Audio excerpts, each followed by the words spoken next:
وأحب لأخيك ما تحب لنفسك ولا تكثر الضحك فإن كثرة الضحك تميت القلب أو كما قال عليه الصلاة والسلام۔ برادران محترم اور دینی بھائیوں، آج کا یہ اصلاح معاشرہ کانفرنس جو ہمارے اور آپ کے سامنے اپنی منزل کی طرف آگے کو بڑھ رہا ہے، ماشاءاللہ بچوں نے پروگرام پیش کیا۔ یہ یہاں کے معلمین معلمات کی محنتوں کا ایک ثمرہ ہے۔ میرے بھائیوں، اصلاح معاشرہ یہ معاشرت اسلام کا ایک اہم جز ہے۔ دین صرف عبادات کا نام نہیں، دین صرف معاملات کا نام نہیں، دین صرف اخلاقیات نہیں، بلکہ ان تمام کے مجموعے کا نام دین ہے۔ عبادات بھی درست ہو، عقائد بھی درست ہو، معاملات بھی درست ہو، معاشرت بھی اچھی ہو اور اخلاق بھی اچھے اور عمدہ ہوں۔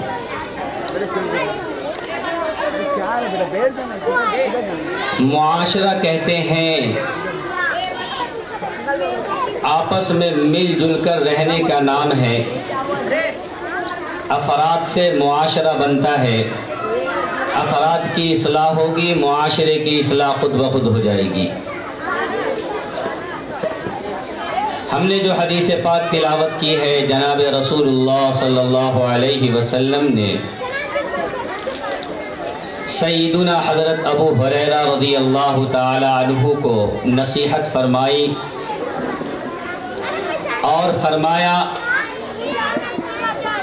کہ میں تمہیں نصیحت کرتا ہوں، اس پر خود عمل کرنا، اس کو یاد رکھنا اور دوسروں تک پہنچا دینا۔ حضور پاک صلی اللہ علیہ وسلم کا ایک ایک فرمان انتہائی جامع معنی اور ہماگیر ہے۔ اللہ کے نبی علیہ السلام نے فرمایا اتق المحارم تکن اعبد الناس، اللہ کی حرام کردہ چیزوں سے بچو، تم سب سے زیادہ عبادت گزار بن جاؤ گے۔ عبادت کہتے ہیں بندگی کو، عبادت اور بندگی کا اعلیٰ مقام اسی وقت پایا جا سکتا ہے جب ہماری زندگی گناہوں سے محفوظ ہو۔ اگر ہم عبادات بھی کر رہے ہوں، ساتھ میں گناہ بھی ہو رہا ہو، تو وہ عابد نہیں ہو سکتا، وہ عابد الناس نہیں ہو سکتا، وہ عبادت گزار بندوں میں شامل نہیں ہو سکتا۔ عبادت گزار بننے کے لیے اللہ کی حرام کردہ چیزوں سے بچنا ضروری ہے، اللہ کی عظمت کو سامنے رکھتے ہوئے گناہوں سے بچنا ضروری ہے۔ تو اس پہلے جملے کے اندر حضور پاک صلی اللہ علیہ وسلم نے ہمیں اور آپ کو ممنوعات شرعیہ سے بچنے کا حکم فرمایا۔ اتق المحارم تکن اعبد الناس، حرام کردہ چیزوں سے بچیں، سب سے زیادہ عبادت گزار بن جائیں گے۔ اللہ کی حرام کردہ چیزیں کیا کیا ہیں؟ ظاہر ہے ان کو علماء سے سیکھنا ہوگا۔ غیبت حرام ہے، سود کھانا حرام ہے، جھوٹ بولنا حرام ہے، نگاہ کا غلط استعمال کرنا حرام ہے، حسد کرنا حرام ہے، تکبر کرنا حرام ہے، وغیرہ وغیرہ بے شمار گناہ کبیرہ ہیں۔ ایک ایک سے پرہیز کرنا ہر مسلمان پر فرض ہے۔ نماز کا چھوڑنا گناہ کبیرہ ہے،